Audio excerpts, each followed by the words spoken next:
is the ownership of certain ecclesiastical objects which is in dispute and which you are here to decide. I represent the Comte Philippe de Sanjust, who was in possession of these objects until last year when they disappeared. The Comte is the plaintiff in the first action against the Right Reverend Simon Pike, the abbot of the monastery of St. Joseph of Cupertino, for the return of these objects. The abbot, who is represented by my learned friend Mr. Lotterby, is being sued in the second action by Miss Jessica Montford, who is also claiming possession of these objects. Miss Montford is represented by my learned friend Mr. Kumar. And now I call my client, the Comte Philippe de Sanjust.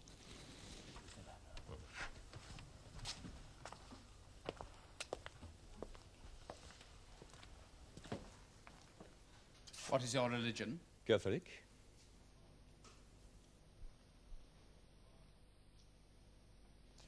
You are Philippe Julien Désiré de Sanjust, Comte de Marajoul.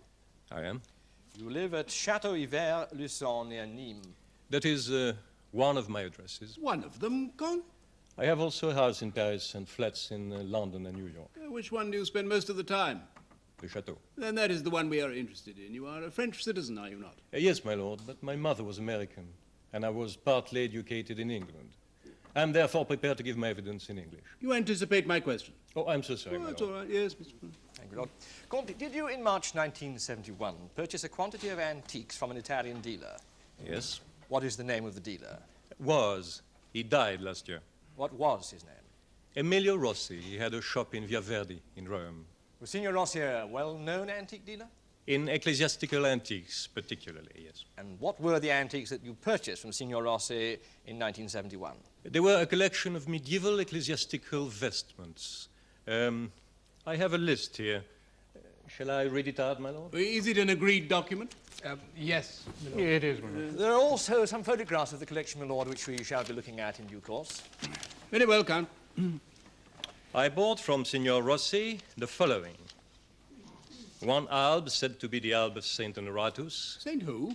Honoratus, my lord, 5th century bishop of Arles. Oh. You say the alb of Saint Honoratus?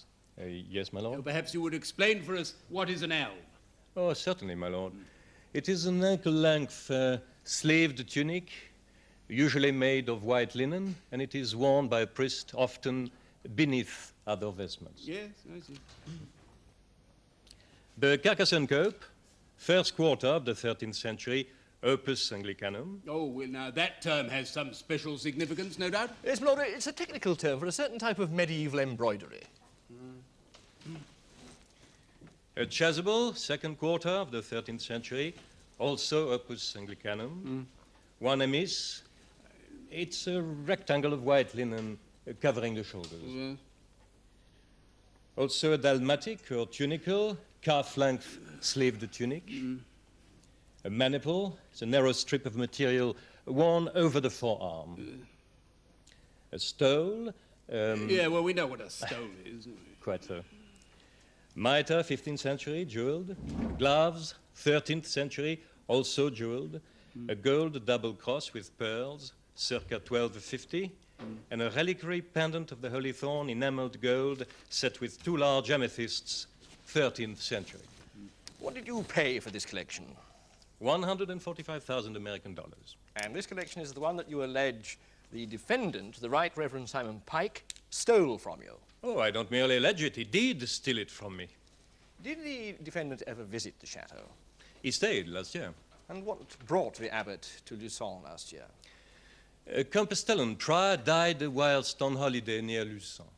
As a matter of courtesy, my estate manager, who is, alas, of a religious inclination, my estate manager, incidentally, without asking my permission, proposed that the deceased prior, Father Joseph Ragnaud, should lie in state in my private chapel. And when did the abbot appear at Luçon? 3 days after the death of the prior, Father Simon Pike and a lay brother of the Compostellan order, Brother Januarius, arrived at my chateau asking for the body. They had the necessary authorizations to export it back to England. Well, why should they want to do that? I haven't the faintest idea, my lord. Did they give any reason for wanting the body? I believe they did, my lord. Unfortunately, I didn't pay much attention at the time. Were you present at Luçon when Father Pike arrived? Yes, I had just returned from Paris. I must confess I was delighted to see the abbot, Why was that? because I wouldn't now be left with the unwanted corpse of some unknown monastic. Did you show the abbot the regalia? No, but he saw them in the chapel. They were on display in glass cases. Did you have any discussion about them? Oh, yes, indeed. At dinner, he asked how long the regalia had been there. And? I told him as I have told you. Is that all that was said about the regalia? He said the order had once had something not dissimilar. Rubbish. I said the vestments were ours. Father Pike, you must not interrupt. I apologize, my lord. Not dissimilar was the expression used. What else was discussed at dinner? Money. He asked me to contribute $250,000 to some pet project of his. What project? Oh, it was to finance a home for unmarried mothers or 4-year-old drug addicts or something equally improbable. I'm afraid I didn't pay much attention to it at the time. You let him know that you weren't interested. Yes. He said if the order had its regalia still, he wouldn't be asking for charity now. Nevertheless, whilst he was with you, you remained on cordial terms. Oh, naturally. I entertained him to dinner, then flew to Geneva on business. When I came back, corpse, coffin, abbot, and $145,000 worth of historic ecclesiastical regalia were missing. Did you, after the disappearance of the regalia, try to contact the abbot?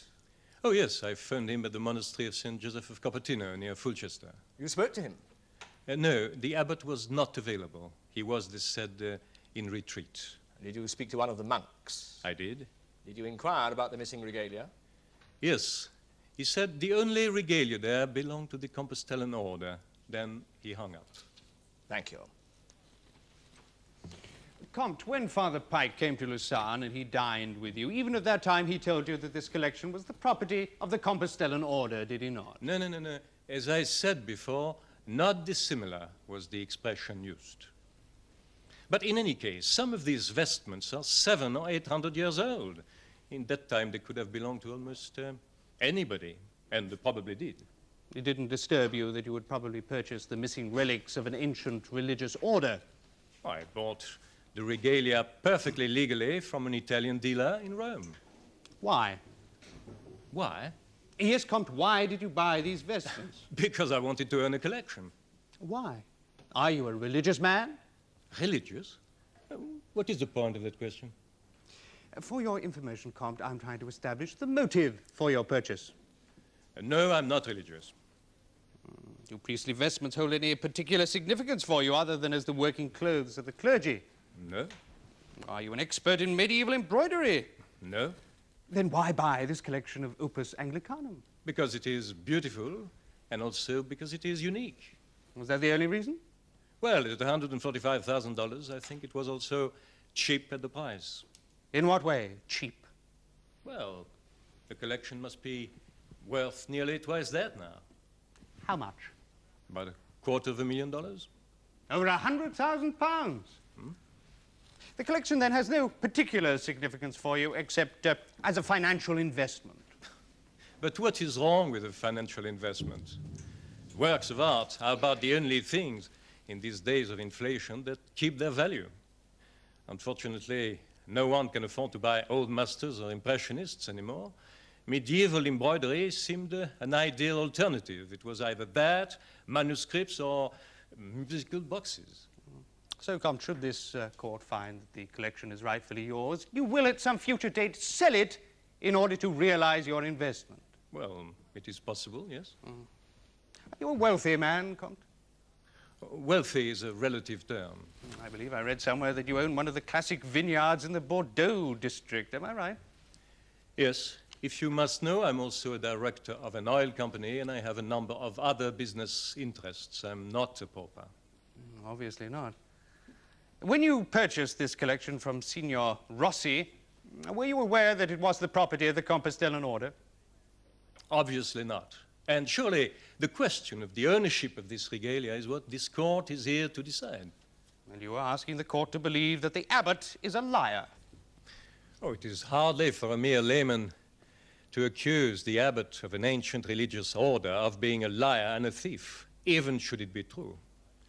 No, the abbot doesn't impress me as a man given to admitting that he has made a mistake, even when he has.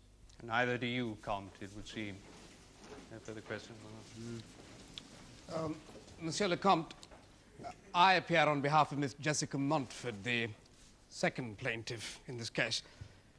When you purchased the Montford collection... No. I bought a collection of medieval ecclesiastical regalia from an Italian dealer in Rome. It was not the Montford collection. Was it the Compostellan collection? Did you obtain a receipt from Signor Rossi? Yes. Well, did Signor Rossi give you any other documents connected with the collection? Yes. What were they? A letter dated 1801, which showed that the collection had been bought by a Hungarian family, and various other documents, letters, wills, etc., showing how the regalia was handed down through the family until it was acquired by Signor Rossi in 1970 from a descendant of the original purchaser. They are in court, I believe. A lot of documents. Well, you need something of the sort to authenticate the collection. To guarantee the collection is authentic. Precisely. You are aware, of course, that my client has had these documents analysed by an assistant keeper with the Department of Manuscripts of the British Museum. Just a minute. Are we going to be hearing evidence from this person? Yes, my lord, in due course. Are you aware, Comte, that in Dr. Atwater's opinion, these documents are the documents which you believe authenticate the collection of Opus Anglicanum you purchased? In Dr. Atwater's opinion, these documents are forgeries?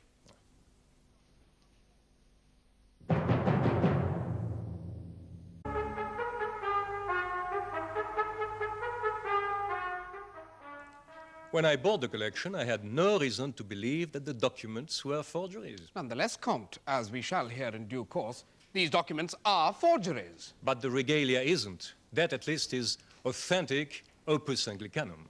Yes, but no one is questioning the authenticity of the regalia, Comte, merely your right to own it. Well, it cost me a great deal of money. Well, that is irrelevant if the person who sold it to you had no right to its possession. That has not been proved. It will be, Comte. So you say. Had you ever had any dealings with Emilio Rossi prior to this occasion? Yes. When?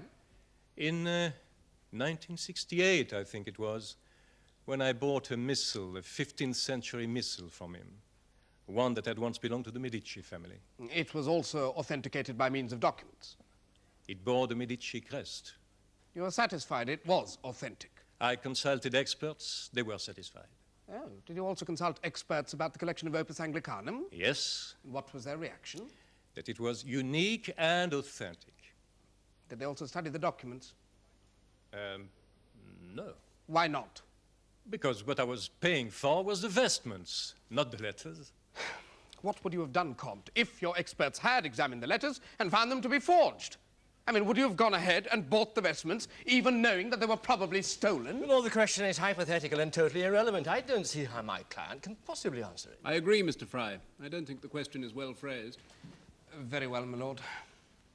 Comte, when you purchased the collection from Emilio Rossi, were you aware that he was then under investigation by the Italian police for his part in the illegal exportation of stolen Italian church plate? No, sir, I was not. Yet you've already told my learned friend that at $145,000, you thought the collection an excellent investment. Well, it was. Well, were you not surprised at the low price asked by Signor Rossi, who, as you have said, was an experienced dealer in ecclesiastical antiques? Well, Rossi wanted to sell, I wanted to buy. We fixed the price. I paid it. Well, the price must have suggested to you that the regalia might be stolen. No. That was the price agreed. The $250,000 I've mentioned is only my estimate of the value today, but if you auctioned it, it might not sell. Thank you, Comte. I have no further questions, my lord. Comte, when you purchased the regalia from Signor Rossi, had you any reason to believe that he was anything other than a perfectly respectable dealer in ecclesiastical antiques? No. Had you ever heard of the so-called Montford collection? No. I hadn't even heard of the Montford family. I call the next witness for the plaintiff, Christopher Seymour.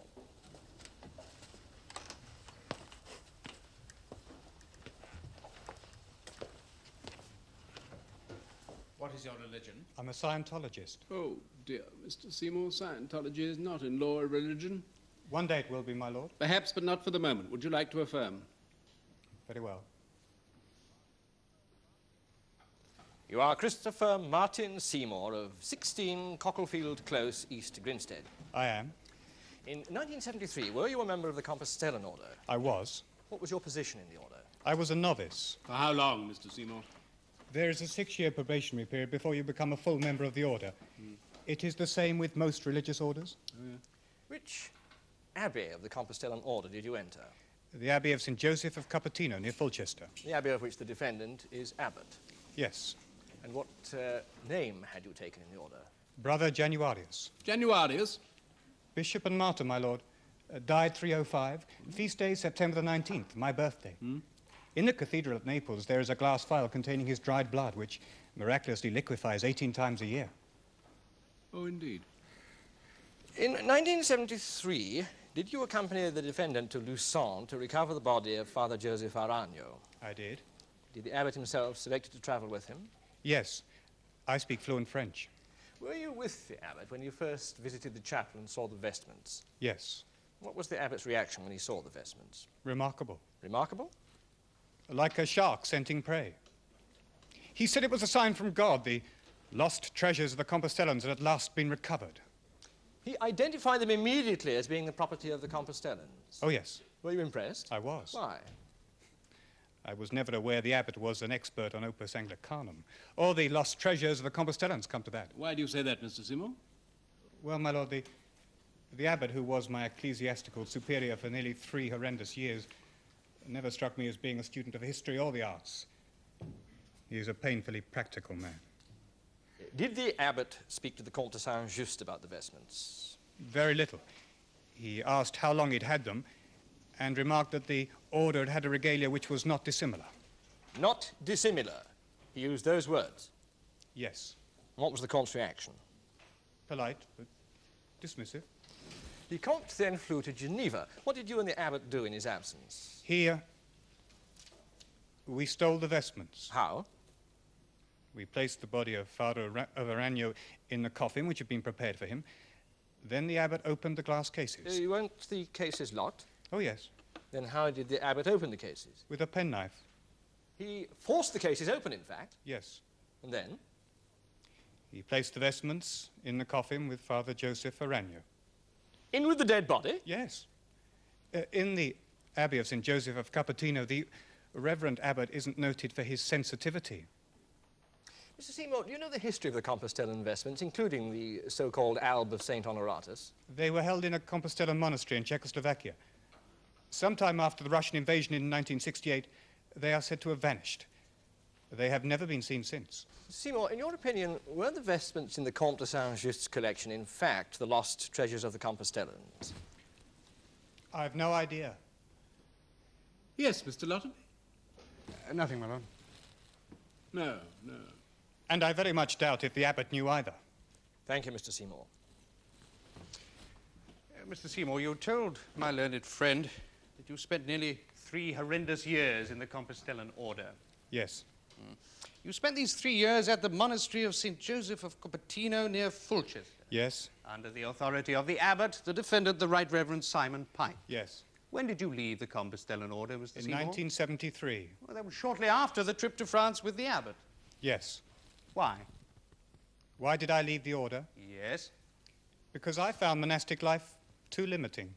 Too limiting, Mr. Seymour. Yes, the disciplines were too old-fashioned, too limiting. Is it not true, Mr. Seymour, that you left the Compostellan Order because the abbot, the defendant, the Right Reverend Simon Pike, refused to permit you to take your final vows? It wasn't quite that simple. Nonetheless, Mr. Seymour, you were refused admittance to the order, were you not? Yes. By the Right Reverend Simon Pike, the abbot. Yes. Now, why did the Right Reverend Simon Pike refuse you? Some nonsense about my not being suitable for monastic life. Not suitable. Well, what the Right Reverend Simon Pike meant was I wasn't willing to accept him as God, like the rest of the frightened little sycophants at the monastery. It is true, is it not, Mr. Seymour, that you were deeply upset by the abbot's decision? Not at all. In fact, he did me quite a favor. Oh, in what way? Well, I would never have found the Scientologists otherwise. Oh, I see. Mr. Seymour, isn't it true that before attempting to join the Compostellans, you also tried to become a Buddhist monk? I was searching for something. Buddhism simply wasn't the answer. Did they refuse to accept you too? I told you, Buddhism wasn't the answer for me. The Master of Novices of the Buddhist sect refused to accept you also, Mr. Seymour? Well, no, it wasn't the way you're making it sound. Wasn't it? No, we discussed the matter and simply decided Buddhism wasn't the answer for me. It was perfectly amiable. Mr. Seymour, the truth is that when you and the abbot were entertained to dinner by the Comte, the abbot told the Comte that the regalia in the chapel belonged to the order. He merely said that the regalia was not dissimilar to vestments the Compostellans had once owned. Not dissimilar. Does the abbot usually employ such legalistic phraseology? Well, he used it this time. And again, you've described to my learned friend in graphic detail the defendant's actions when you were in the chapel of the Comte de Sanjust chateau, how he forced open the glass cases, took out the vestments, placed them in the coffin with the corpse. Well, that's how it happened. You also said that you doubted that the abbot knew the vestments were opus Anglicanum, or even that they were the lost treasures of the Compostellans. Well, Are you suggesting, Mr. Seymour, that the abbot, the defendant, the Right Reverend Simon Pike, broke open those glass cases, took those valuable vestments merely because he thought they were pretty? Well, no. Mr. Seymour, you do not become the abbot of a religious order, or for that matter, the master of novices of a Buddhist monastery, without being a man of courage, probity, and a shrewd judge of human nature. Then the order certainly made a mistake when they promoted Father Pike. I've no further questions of this witness.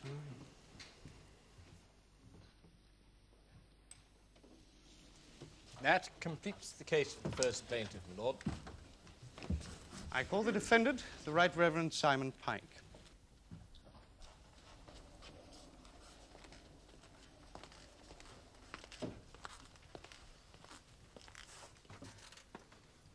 Take the Bible in your right hand and read aloud the words on this card. In a moment, my friend, when I've examined the document. I mustn't just carelessly add my consent to just anything. Yes, that's all right. I swear by Almighty God that the evidence I shall give shall be the truth, the whole truth, and nothing but the truth. You are the Right Reverend Simon Matthew Harcourt de Quincy Pike of the Monastery of St. Joseph of Cupertino, Mearside, near Fulchester. Yes. How long have you been a member of the Compostellan Order, Father? 14 years. What was your occupation before you joined the order? Well, I was currency advisor to a merchant bank in the City of London. A post requiring great financial skill and honesty. Oh, yes, you can lose your employer a great deal of money if you're lacking in either. How did you come to leave the bank? Well, I resigned to join the order. You were not fired or asked to resign. No, of course not. And after less than 14 years in the order, you have been promoted to abbot. Well, promotion in a monastery doesn't depend upon seniority, and in the Compostellan order, the abbot is elected by the members of the order. Elected? Yes, my lord, the members of the order meet and decide who they want to be their leader. A name is sent forward to Rome, and there they make up their final minds. Yes, Father Pike, what would you say are the qualities required of an abbot? I think understanding, my lord, and firmness. Above all, an ability to deal with the outside world. The outside world? Yes, no monastery is a Shangri-La, my lord. We have worldly problems, gas bills and electricity bills, and we have to pay the rates. It isn't holiness that keeps a monastery going, my lord. It's an ability to balance the bills. A talent you obviously possess. Precisely. Father, you've heard the previous evidence of how you came to the Comte's chateau to collect the body of Father Joseph Aragno, and that you left with the Comte's collection of vestments. Yes, that's quite correct. Father Pike, you admit to breaking open these glass cases in which the vestments were displayed. Yes, my lord. Under the circumstances, I had no alternative. What do you mean? I had pointed out to the Count, as diplomatically as I could, that the vestments were the property of my order, and that he had a moral obligation to return them to me at once. And what was the Comte's reaction? Compound of skepticism and indifference. I realized that persuasion would be a waste of time, so I took steps to reclaim the property of my order. I wrapped the body of Father Joseph in the vestments and brought them back to this country.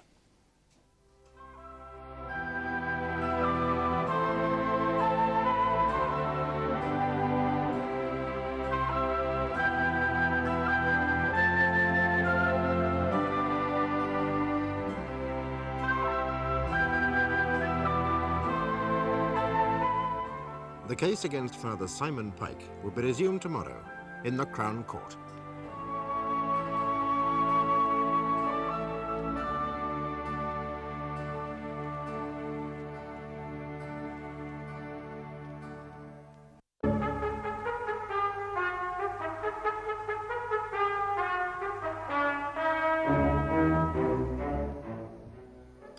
A French count who is also a dollar millionaire, the abbot of a monastery, and a lady schoolteacher are the three people who each claim ownership of a famous collection of church robes and regalia worth £100,000 in a civil case which continues in Fulchester Crown Court today. Yes, Mr. Fry. Father Pike, you've admitted that you took from the Comte de Saint-Just's chapel the vestments which you allege belong to the Compostellan order. Yes. What proof have you that they belong to the order? Proof? But the vestments have belonged to the Compostellan order on and off for about 800 years. On and off? You mean they've not been constantly in the possession of the order? Not constantly, no. So there's been no continuity of possession? Well, presumably not. Well, what is the longest period that the vestments have been out of the possession of the order? Well, I can't tell you exactly. Approximately. Has the order been without the vestments for 10, 20, 30 years? About 150 years. 150 years? That's quite a long time. Yes. Then what proof have you that the vestments which you, to use your own words, reclaimed are the same ones that the order lost? Well, of course they are. Why, of course? Well, there's the alb. The alb is unmistakable. That is the alb of St. Honoratus. Yes, my lord. Yes. The alb is described in many documents. You're an expert on Opus Anglicanum? No, sir.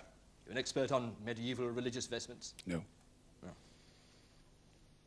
The treasures of the Compostellan order were preserved in a Czechoslovakian monastery, were they not? Yes. Did you ever visit this monastery? Yes, I did. When? In 1965. I was sent by Rome to negotiate with the civil authorities on a legal matter. And did you see these treasures? Yes, I did. How many times? Just once. Just once? And how long did you spend looking at the regalia? Well, considerable length of time. I asked you how long. Well, I don't remember. Minutes, hours, days? About 3 hours. Oh, 3 hours. And during these 3 hours, did you examine anything else, or did you spend the entire time looking at the regalia? No, I looked at all the treasures of the monastery, but there aren't very many of them. We're a poor order. Now, according to the inventory given to us by the Comte de Saint-Just, there are 12 items in his collection alone. Yes. So that during that 3 hours, even at a most generous estimate, it's unlikely, is it not, that you were unable to devote more than, say, 10 minutes to each item? Well, I can't really say. I do say that some of these items are unmistakable. The alb, the orb, the scepter, the double cross, the reliquary pendant.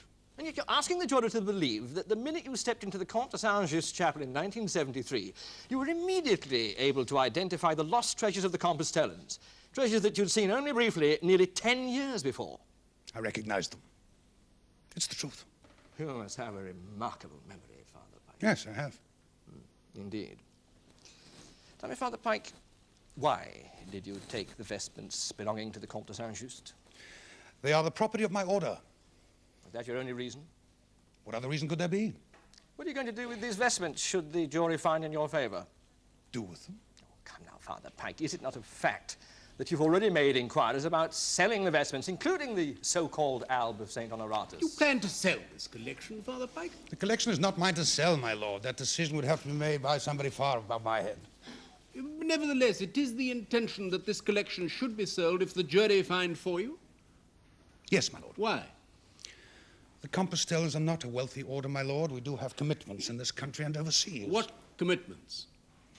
Well, £10,000, for example, could be used to finish a hostel on Mearside for young drug addicts. Another £90,000 we could well spend extending our work for famine relief abroad, in Chad and in Niger and in Bangladesh. We have many calls upon us. We have not enough money to respond to them. So you would sell the alleged treasures of your own order? We are told not to lay up treasures upon earth, Mr. Fry. Did you approach the Comte de Saint-Just for money for these good works you speak of? Yes, I did. What was his reply? He refused. And when he refused, you stole his collection of vestments. I reclaimed the property of the order. And what we do with them now is up to us.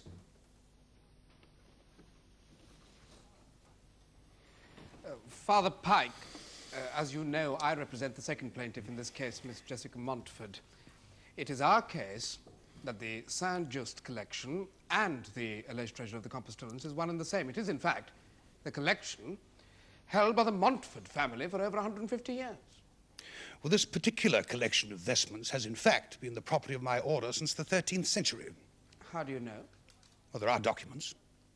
Oh, by documents, I presume you're referring to the deed of gift signed by Count Raymond of Toulouse in 1266.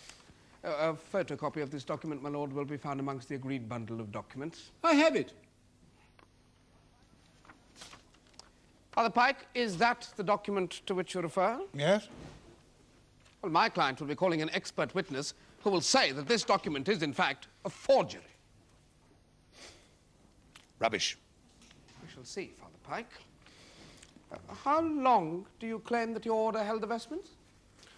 Until 1720. What happened then? They were stolen. And when were they recovered? In 1898, I think. And they vanished once again in 1968, I think you Yes. said. Well, where were the vestments in the 180 years between 1720 and 1898? Well, I don't know. Well, surely your order must have attempted to trace its treasures. I suppose so, yes. And surely there must have been records of those attempts. My order went through a very difficult period in the 18th century, culminating with the French Revolution. And most of our treasures and our lands were lost, and certainly most of our records. So, the documents which may have assisted us in learning how your order lost the regalia, you say are themselves lost. Yes. Well, if there are no records, you're not then in a position to confirm or deny whether the collection of vestments you stole or reclaimed from the Comte de Sanjust was in fact the Montford collection. Well, there are more recent records. What? An inventory was made in Czechoslovakia in 1922. Photographs were taken. Yes, 50 years ago. Yes. The documents should be here in court. Yes, the court has them, Father Pike. And it will also be hearing expert evidence as to the precise reliance that can be placed on this so-called inventory and these blurred photographic images. Well, I don't care what your experts are going to say. The fact remains, these vestments were returned to my order in 1898. Now, I think we'd probably have heard about it if, during the years that they were missing, they had belonged to this, whatever it's called, private collection. Why?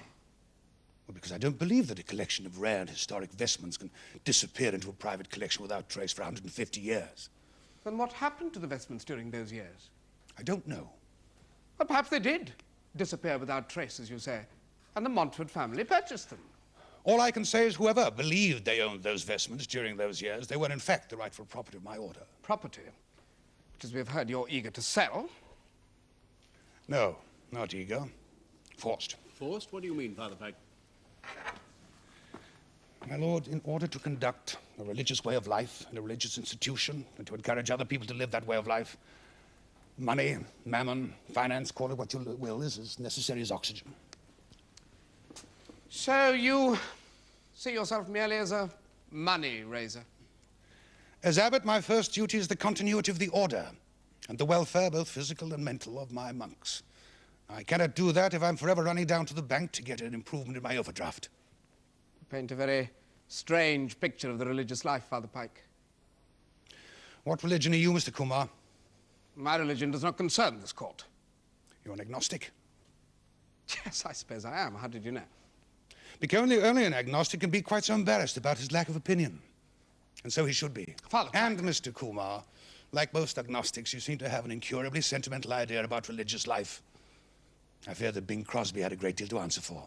I think we can safely leave Mr. Crosby's career to the judgment of posterity. What we're concerned with here, Father Pike, is a collection of ecclesiastical regalia valued at some £100,000, which you admit to taking. Reclaiming. Father Pike, you cannot reclaim what is not yours. Oh, Mr. Kumar, I think you've made your point. Let's leave it at that. Father Pike, I wonder if you'd answer me something. What would you say have been your principal achievements since you became abbot of the monastery of St. Joseph of Cupertino? Oh, I don't think that's for me to say. Oh, no. come now, there's no need for modesty, Father Pike. I'm not, alas, given to modesty, my lord. It is a source of constant contrition. Achievements. Yeah. Well, God be praised, I think there have been two. I've managed to arrange the monastery's accounts in some sort of order. I've managed to rationalize the monastery's commercial enterprises. The monastery is engaged in commercial enterprises, Father? Oh, yes, my lord, in a modest way. How else could we survive? What commercial enterprises? We raise turkeys and we grow bulbs. For the commercial market? Yes. In fact, I think I might say that, cost-effectively speaking, we have the most commercially efficient produce of turkeys and bulbs in the Fulchester area.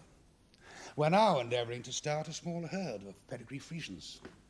By that time, we hope to be entirely self-supporting, food-wise. Food-wise, yes. You describe yourself more as the managing director of a successful business than as the abbot of a monastery. Well, the roles are not dissimilar, my lord. Well, let's get on. Father Pike, it is true, is it not, that my client, Miss Jessica Montford, applied to you for access for her and her expert to examine the collection of vestments? Yes. It is also true, is it not, that you refused her? Yes, it is. Why? The vestments are very old and fragile. Not too fragile to be stuffed in a coffin with a dead body. I didn't want them injured. Well, will you now permit Miss Montford and her expert access to this collection? Very well. Why does Miss Montford wish to examine the vestments, Mr. Kumar? In order to compare them to an inventory to the Montford collection, which was made in 1790, my lord. Father Pike, you have said that you feel contrition about your lack of modesty and humility. Well, do you now also feel contrite about your actions which have led up to this trial? No, sir, I do not. Thank you very much, Father Pike. Father Pike, you've said your order is not wealthy. That's true. But I'm right in thinking that at one time the Compostellans were a wealthy order. Yes, very many years ago. What happened, Father? Well, Henry VIII expropriated our lands in this country. And during the French Revolution, lands in France were lost. There have been 2 world wars and other incidents that have dissipated our fortunes in other parts of Europe. That is why you as abbot have to be so concerned about money and finance, is it not? What would have happened had you not taken the alb of St. Honoratus and the other vestments from the Comte's chateau? Well, we'd never have got them back. Explain to us why that would be. Well, what should we do? Appeal to the Comte's better nature? I tried that. It didn't work. Could you have offered to purchase them from him? Why should we? They belong to us. Besides, we couldn't have raised £1,000, much less the £100,000 he seems to think they're worth. Could you not have gone to law? We raised an action in France.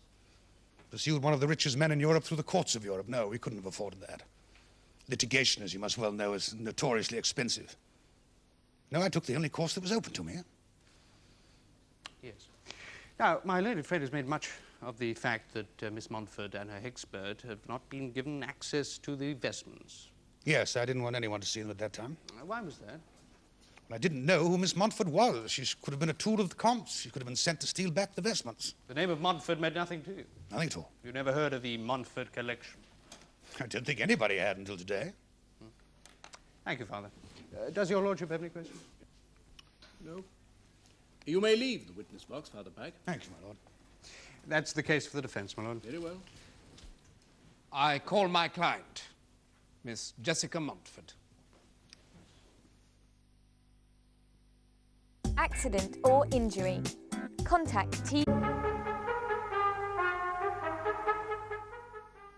You are Jessica Gwyneth Montford. I am.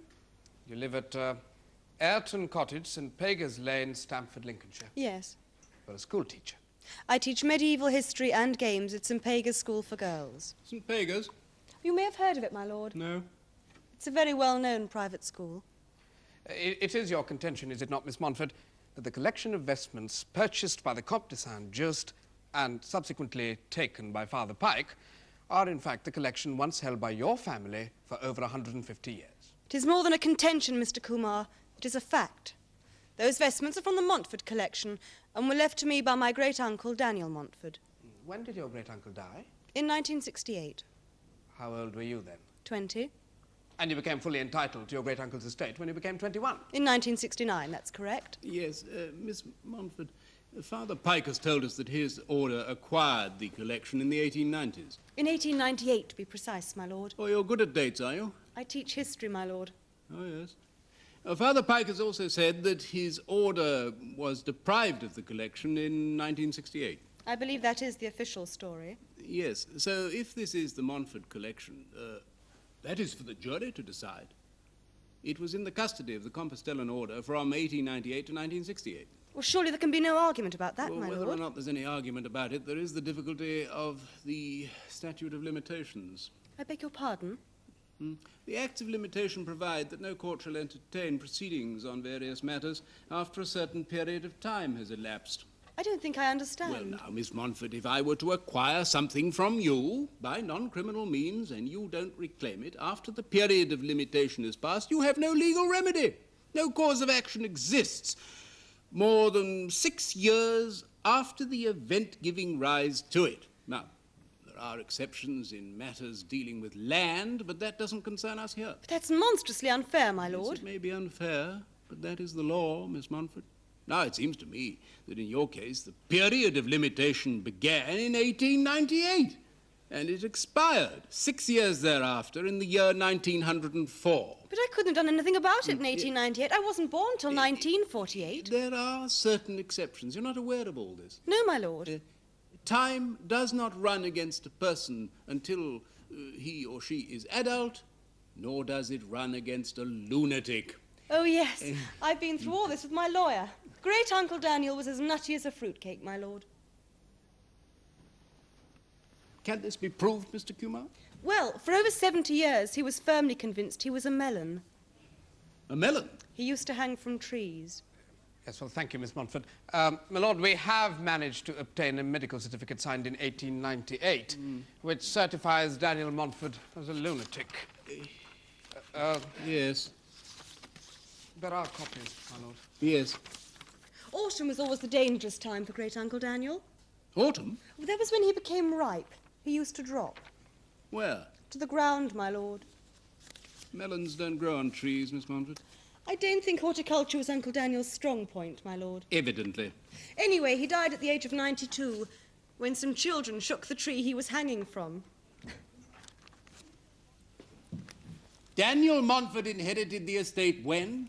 In 1897, my lord, when he came of age. In 1898, he was certified insane. He died in September 1968, and I inherited, as I said, in 1969 when I was 21. So your case is that the period of limitation in the matter of Daniel Montford doesn't apply. It applies only from the date of his death in 1968. Yes, my lord, that is precisely how my case is put.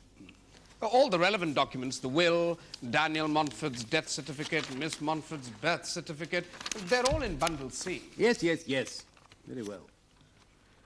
Now, Miss Montford, in the defendant's evidence, we have heard how you applied to him for your expert to examine the vestments at the monastery of St. Joseph of Cupertino. Yes. Now, why did you wish to examine the vestment? I wanted an expert to compare the collection held by Father Pike with an inventory made by my ancestor, Sir George Montford, in 1790. This inventory itemizes the entire Montford collection of religious vestments, does it not? It does. My lord, this inventory, together with several other aged documents which are in Bundle D, is something which I wish to put in under the Civil Evidence Act. No objections? No, my lord. Mr. Fry? No, Lord. Very well. Miss Montford, we shall shortly be hearing from your expert on medieval religious vestments, Miss Lorraine Telcher, but perhaps you could tell the court what her conclusions were. Miss Telcher found that Sir George's inventory and the collection held by Father Pike were almost identical. From which it might be assumed that the Compostelian Order is now holding the Montford collection. My property. Precisely.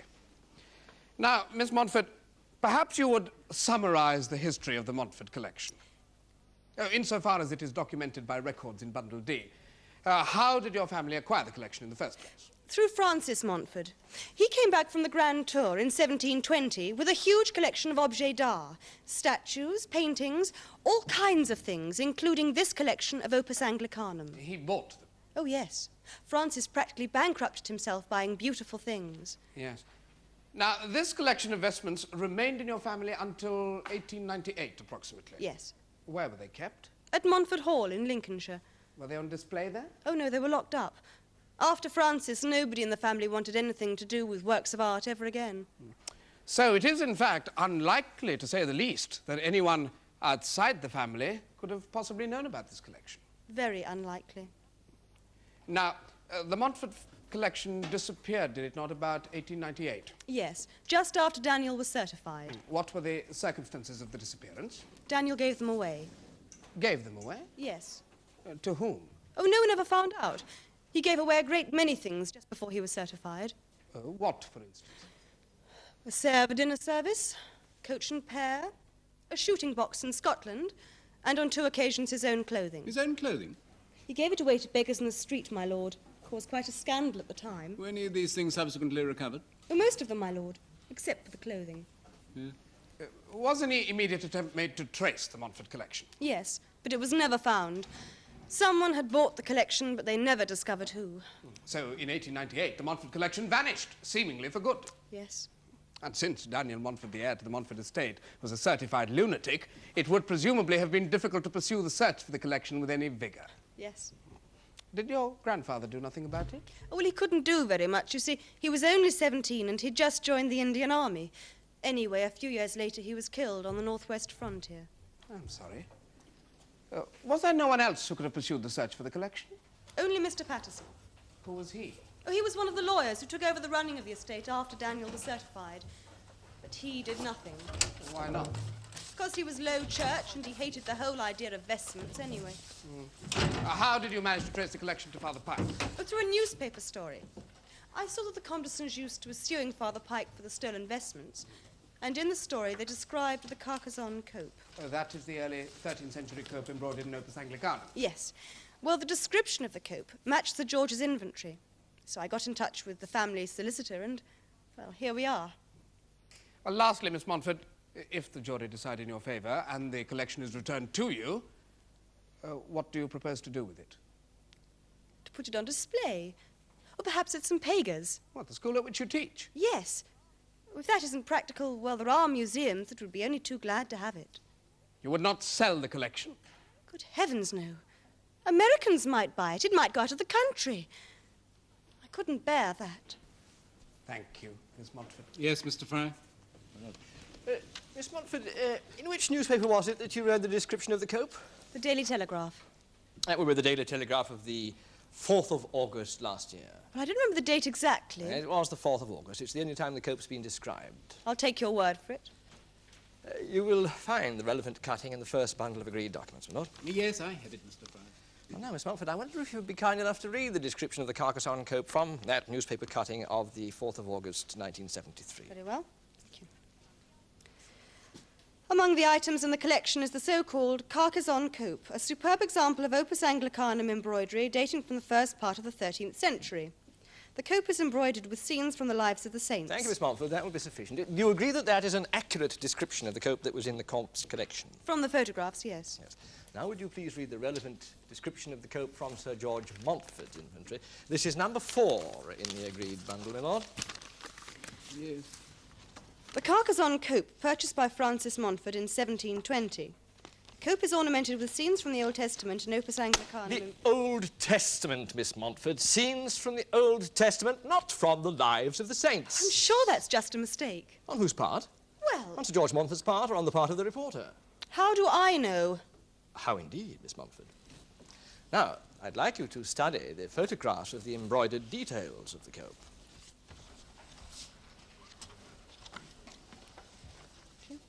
What do you see in the first of those photographs? Shows a half-naked man tied to a tree, being shot full of arrows by 2 other men. Are you familiar with the Old Testament, Miss Montford? I do teach RI on occasions. All right. Religious instruction, my lord. Good Lord. And in preparing your RI lessons, did you ever come across in the Old Testament any mention of that scene? Not that I can recall, but there are some very odd things in the Old Testament. There are indeed, Miss Montford, but I feel I must point out that the embroidery on that cope records a famous Christian legend, the martyrdom of Saint Sebastian. You've heard of him? Yes, of course I've heard of him. Well, he lived about 300 AD, long after both the Old and the New Testaments were written. We have no occasion to study the lives of saints at St. Pagas. So you see, Miss Montford, that the cope described by your ancestor and the cope purchased by my client and subsequently stolen by Father Pike are not the same garments. But of course they are. How could they be? Well, they must be. Why? Whatever's happened to the Montford collection, it is not the same collection purchased by my client. I don't believe that. You're suing over the wrong collection, Miss Montford.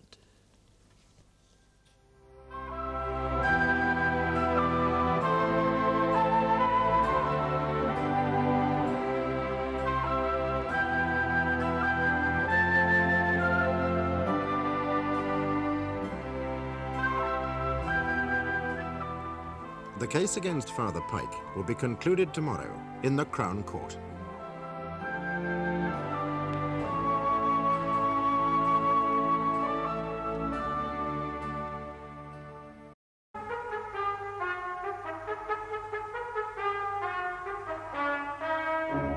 This is the last day of the civil action to determine the rightful owner of a £100,000 collection of historic church vestments.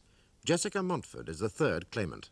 Miss Montford, I hope you don't feel too battered by the cross-examination my learned friend Mr. Fry subjected you to yesterday. It's all right, Mr. Lotterby. I don't bruise that easily. Oh, I'm glad to hear that, because it's my turn now, Miss Montford, and I must admit I also feel that there are certain discrepancies in the evidence you've given us. Discrepancies? What do you mean? Areas where fact and falsehood coincide. I have told no lies. Just because the description of one garment in Sir George's inventory doesn't agree with a journalist's story. Really? Well, let us look at another discrepancy, Miss Montford. You told my learned friend that it was the description in the Daily Telegraph of the Carcassonne coupe from the so-called Sanjust collection that led you to become involved in this trial. It wasn't only the description of the cope that put me on the track of the Montford collection. Ah, what else was there? Well, the alb of St. Honoratus. It was mentioned by name in the article. The alb of St. Honoratus? Yes. How many albs of St. Honoratus do you think there are in existence? One, of course. You teach medieval history, I believe. Yes. The Middle Ages was a period of great religious fervour, was it not? Yes. And the worship of sacred relics was an important part of religious life.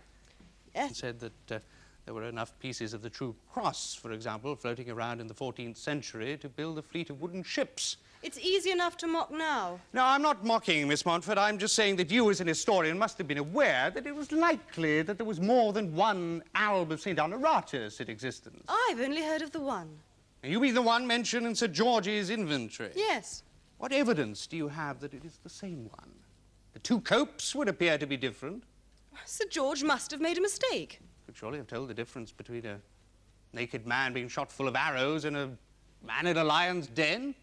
Maybe he wasn't interested in the collection. Well, he was interested enough to make this inventory. When did you last see this Montford collection? Yesterday. Father Pike at last allowed my expert to examine it. Prior to that, Miss Montford, when had you last seen the so-called Montford collection? Well, I hadn't. You had never seen it? No. Well, why was that? How could I? Our family lost the collection in 1898. Then how was it that a short article in the Daily Telegraph about a collection of religious vestments and regalia triggered off your memory of a family collection that had disappeared nearly 80 years ago? Because I'm doing research for a book I'm writing about the family. You do realise we're descended from Simon de Montford? How fascinating. No, I hadn't realised that. What else did you inherit, Miss Montford, apart from these family papers? Some money. How much money? My lord, do I have to answer that question? Yes, I'm afraid so, Miss Montford. £987. 987. And were you the only legatee? Yes. Where had all the wealth of the Montfords gone? The same way as the collection. It vanished. And when you read that article, you saw a chance of recouping the Montford fortune. Nonsense. You see, I suggest, Miss Montford, that when you read the description of the so-called Sanjust collection, you saw that it was close enough to Sir George's inventory of the old Montford collection to make your entry into this trial a reasonable gamble. It's no gamble. It's the same collection. Besides, why should I risk losing a very expensive court case just to give St. Pagans a collection of medieval embroidery? Well, the answer to that question is quite simple, Miss Montford, because the stakes are high, £100,000 high to be exact. No further questions. Miss Montford, regardless of the cost of this action, what is your intention for the Montford collection? That it should be on display. Do you have any intention of selling it? None at all. Thank you. Now, my learned friends have made much of the fact that there are discrepancies between Sir George's inventory and the collection Father Pike took from the Comte de Sanjust. Do these minor discrepancies surprise you? Oh, not in the slightest. Sir George just wasn't interested in the collection. Why was that? Because he was more interested in gaming than in works of art. He was a gambler. Oh, yes. On one occasion, he is said to have lost £10,000 on a single turn of the cards. Lord, really, my friend is abusing the latitude which Mr. Lotterby and I have permitted him. This is all hearsay. The man was dead at least 100 years before the witness was born. Yes, Mr. Kumar, we really can't have this. Very well, my lord. Thank you, Miss Montford. You are Miss Lorraine Margaret Telcher of Church End House, Hastings. I am. You're the author of A History of Embroidery in Medieval England, The Middle Ages and the Needle, Opus Anglicanum, a Historical Survey. And embroidery in the medieval church, yes, yes. Quite. Now, you are, in fact, an expert on medieval embroidery and ecclesiastical vestments. Yes, I suppose I must be. Yes, yes, of course I am. Mr. Yes, I wonder yes. if you could begin by explaining something that has been puzzling me all through this trial. What exactly is Opus Anglicanum? Ah, yes. Well, it literally means English work, my lord. Yes, I do know some Latin, Miss Telcher. Oh, do you? Oh, good, good. Yes, well, Opus Anglicanum, de opere Anglicana, d'ouvrage d'Angleterre, etc., is more a style of embroidery design than a separate technique, in my opinion. I see, thank you. Though I must in all fairness say that dear Dr. Orwell thought that working a split stitch in spiral form and depressing the centre was more typical. Dear man. You mentioned design, Miss Telcher. Design? Ah, yes. Based on the Romanesque design, but less rigid, more naturalistic. Certain elements very much in evidence. Serifs with eyed wings, sexfoil rosettes, fantastic and foliated type of arcading, intricately patterned gold backgrounds, all these peculiar to Opus Anglicanum. The gold thread was used. And silver. Silver gilt, silver threads, beads, pearls, all used. Who did this work? Guilds of embroiderers, professionals, mostly in workshops in London. It was very good investment if you could afford it. What was? Financing a team of embroiderers. Always a great sale abroad for Opus Anglicanum. Of course, the Black Death finished it. I beg your pardon? The Black Death. Decimated the guilds. No embroiderers, no Opus Anglicanum. Yes, but I mean, surely embroidery continued. Oh, yes, but inferior embroidery, inferior design. I see. Miss Telcher, you have at last had an opportunity of examining the so-called Sanjust collection and comparing it with the 1790 Montford inventory. Oh, yes, yes, I have. My original report was based on photographs, but yesterday I saw the collection. What conclusion did you reach? I mean, is the Sanjust collection the Montford collection? Oh, yes. Yes, scarcely any doubt of it. I mean, in spite of the discrepancies between Sir George's inventory and the collection. Oh, that man was a fool. He knew nothing about embroidery or vestments. He didn't know a satin stitch from a stem stitch. I'm really surprised he knew what a dalmatic was. Thank you, Miss Telcher. Miss Telcher, when my learned friend asked you if the Saint-Just and Montford collections were identical, you said that there was scarcely any doubt of it. Yes, yes. That's not very definite. Well, it's as definite as I'm going to be, Mr. whoever you are. Mr. Fry. Huh? Oh, yes, my lord, thank you. Well, it's as definite as I'm going to be. Which suggests that there is an element of doubt. Well, there's an element of doubt in anything. Well, the only way to be 100% sure of those garments would be if you could trace their existence every single day since 1230 AD or thereabouts. And unless you could get hold of Doctor Who, I don't see how anybody can do that. You said that in the 13th century, wealthy financiers would commission large pieces of embroidery from these workshops. Correct. With the aim of subsequently exporting these embroidered garments to the continent. Yes, I imagine so. Well, that being the case, would not the designs tend to be similar, perhaps with certain scenes being depicted again and again on a number of garments? Well, there is some repetition, but... Now, we know that there is a discrepancy between Sir George Montford's inventory and the garment which my client purchased. Yes, well... But is there not then a possibility that there were in fact two copes, one depicting scenes from the lives of the saints and one depicting scenes from the Old Testament? Yes, but what about the alb and the chasuble and the dalmatic? Apart from minor discrepancies, they are as described in Sir George's inventory. What discrepancies? Minor discrepancies. For example? Oh, gold thread when it's silver gilt, beads when it's actually seed pearls. But then, as I've said, whoever wrote that inventory didn't know his amice from his tunicle. What about the scenes depicted on the chasuble? Ah, yes. Nativity of the Virgin, Virgin and child enthroned, as described in the inventory. Common scenes of Christian iconography. Yes. Scenes that might be found on almost any ecclesiastical vestment of the period. Yes, I suppose so. Thank you, Miss Telcher. Miss Telcher, it seems to me that you and Miss Montford are trying to have this both ways. Have what? Sir George Montford's inventory. Sorry, I didn't understand. Well, you were saying that Sir George's inventory is inaccurate when it describes something that doesn't tally with the so-called Sanjust collection, such as the cope. But then, on the other hand, when an item on the inventory appears correctly to describe an item on the Sanjust collection, then it is accurate. And I'm saying, Miss Telcher, you can't have it both ways. I have said that there are discrepancies between the inventory and the collection, but that they are minor ones. But how can you say that, Miss Telcher? Neither you nor I nor anyone else are in a position to compare the inventory with the original Montford collection. We are 180 years too late. I have studied medieval embroidery for 30 years. I have a certain reputation in the field. I am scarcely likely deliberately to stand up and make a fool of myself in front of a court full of people, not to mention the press. But even experts make mistakes, Miss Telcher, just like we ordinary mortals. I have not claimed to be infallible. Well, I'm glad to hear that.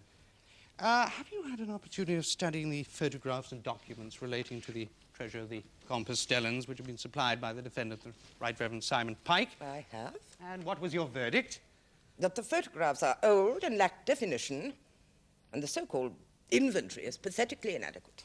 All the same, were you able to identify any items in the Sanjust collection? No, I was not. Sir George's inventory is unillustrated and vague, yet you are able to identify certain items therein. The Compostellan's inventory, though equally vague, is at least illustrated, yet you are suddenly unable to make positive identification. I have simply given you my opinion as an expert. And you are not likely to retract it now, are you, Miss Telcher? No further questions? You are Dr. Patrick Atwater, an assistant keeper with the Department of Manuscripts of the British Museum. I am. Will you please state your qualifications?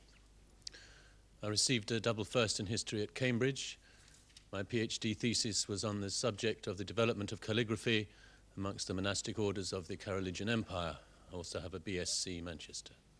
Thank you. You have been able to examine all the documents connected with this case? I have. Let us begin then, Doctor, with the document which gave the alb of St. Honoratus and the Carcassonne cope, etc., to the Compostellan order. It's number 3 in the second bundle of documents, my lord. I have it. Would you please describe the document, Dr. Atwater? This document is written in Latin on parchment with an iron gall ink and bears the seal of Raymond of Toulouse. It is dated 1266. Is the document authentic? No. How do you know that? 3 reasons. Firstly, because the seal on the document differs from the authentic seal of Count Raymond of Toulouse. If you study the comparison photographs I provided, you will see what I mean. Oh, yes, these are numbers 4 and 5. Secondly, the deed of gift is inadequately worded. What do you mean, Doctor? Well, a count or king giving something to a monastic order usually provided a flowery document of considerable length. Now, this deed is short to the point of curtness. Thirdly, the penmanship is similar to that which has been identified as belonging to a scriptorium of the Compostellan monastery at Maastricht in Holland. A Compostellan monastery? Oh, so you mean the Compostellans were forgers? Most large monasteries during the 14th and 15th centuries had scriptoria where the scribes worked. Now, some of these scribes, many of them, were professional forgers. Yes, but can you tell me when this document was forged? Sometime in the late 14th century, possibly early 15th century. See, I have identified the hand quite precisely. So it would seem from the documentary evidence that the Compostellan order acquired this collection sometime in the 14th or even 15th century, not in 1266, as they claim. That's one assumption. Now, what about the inventory of Sir George Montford, dated 1790? Written in carbon ink with a quill pen on rag paper which bears the watermark of John Spellman of Dartford, Kent. The ink, the paper and the script are all consistent with the date of 1790. Thank you. And now let us turn to the Hungarian letter dated 1801, which was given to the Comte de Sanjust by Signor Rossi as authentication of the collection which he purchased. This is an obvious and very crude forgery. How do you know that? The paper's quite wrong. Could you explain, Doctor? Well, the paper the letter is written on is old, but unfortunately it is made from mechanical wood pulp. What's the significance of that? Well, mechanical wood pulp was not employed for paper making until 1870, 1880, you see. I would say that this particular piece of paper is not more than 80 years old. And of course the ink is quite wrong. The ink? The ink has been artificially aged by the addition of Indian ink. It's a very crude method of aging ink, although many forgers still use it. Finally, could you give a date when this forgery was made? Sometime within the last 6 or 7 years, I would have thought. Thank you, Doctor. No questions, my lord. Dr. Atwater, you said the Compostellan document is forged. There's no doubt about it. Quite so. Now, tell me, why did monasteries find it necessary to employ forgers? Because of the development of a legal system based on documents. The Normans, I suppose, started it off. Yes. Now, could you explain that, please? Well, a monastery might have owned land for centuries and yet have no deed proving ownership. Abbots and priors, therefore, had recourse to forgers to provide these deeds. Yes. So that, in fact, the forgery of this deed of gift from Count Raymond of Toulouse to the Compostellan order could have been the Compostellans' only way of establishing that this collection of ecclesiastical regalia was theirs by right. This is one explanation. Well, the fact that the deed is a forgery does not disprove the fact that this collection of religious treasures was given to the Compostellan order in 1266. Well, it doesn't prove anything one way or the other. Thank you, Doctor. Mr. Kumar, do you wish to... No. No. You can leave the witness box. Thank you, Dr. Atwater. What's that? Oh, yes. We'll adjourn now. I'll hear the speeches after lunch. All stand.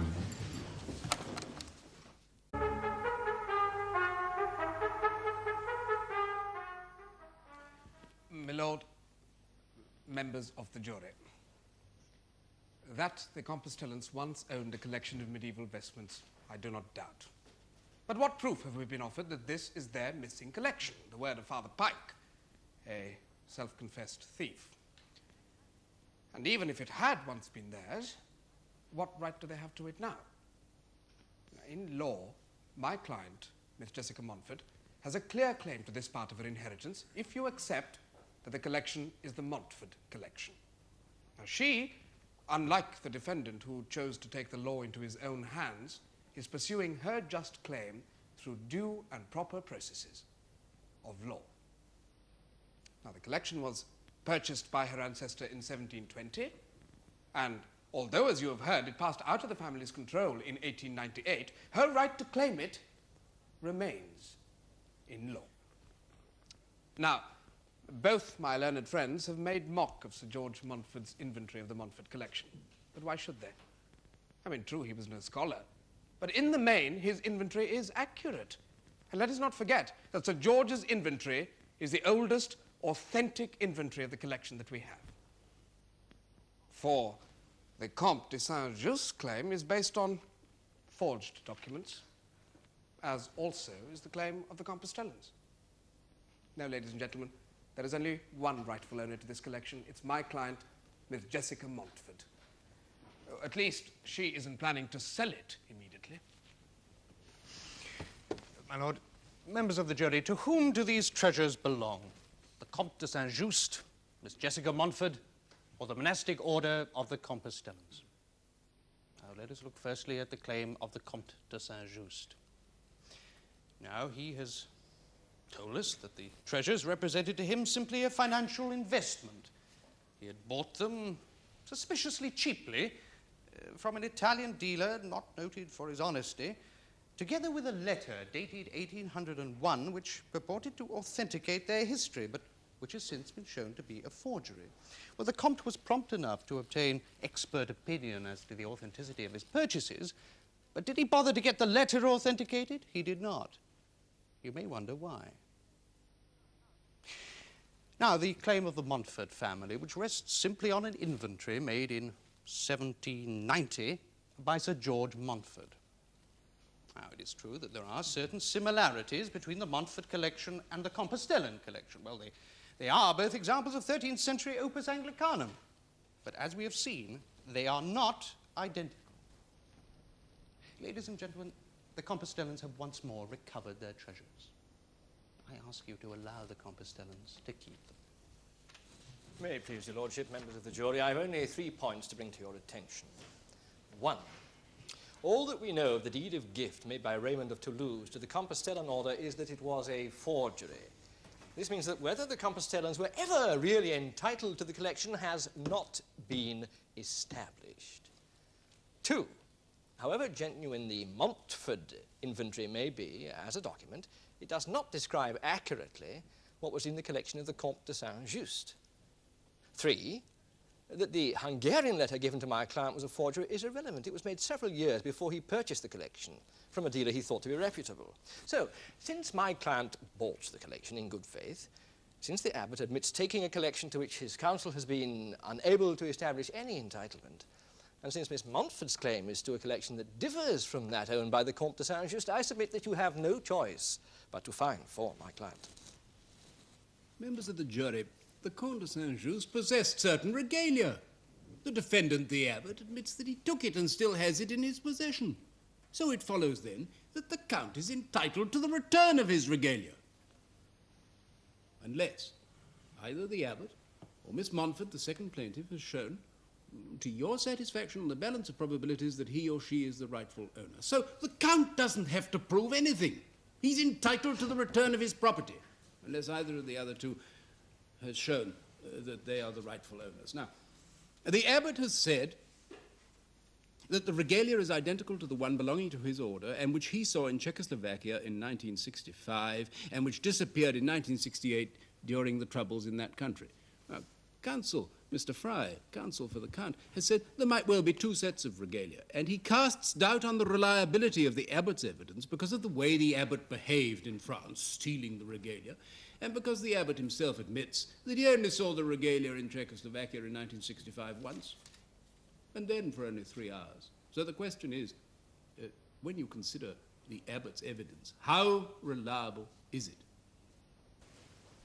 Now, even if you accept the abbot's evidence, the matter can't rest there, because Miss Montford claims that the regalia belonged to her family, even though it was in the Compostellan's custody from 1898 to 1968. Now, there is very clear evidence that the Montford family did possess a set of regalia. It was given away by some mad heir in 1898. So once again, you have to ask yourselves, was there more than one set of regalia? And whether there was or not, has Miss Montford satisfied you on the balance of probabilities that the Montford regalia is the regalia now in the possession of the abbot? If you are so satisfied, you must find for Miss Montford. Will you now please retire and consider your verdict? All stand.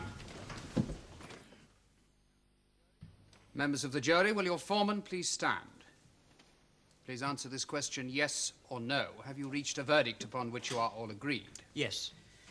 Do you find for the defendant, the Right Reverend Father Simon Pike, or the first plaintiff, Comte Philippe de Sanjust, or the second plaintiff, Jessica Montford? First plaintiff. Lord, I would like to make an application for costs on behalf of my client. Yes, indeed, Mr. Fry. I'm sure solicitors have already...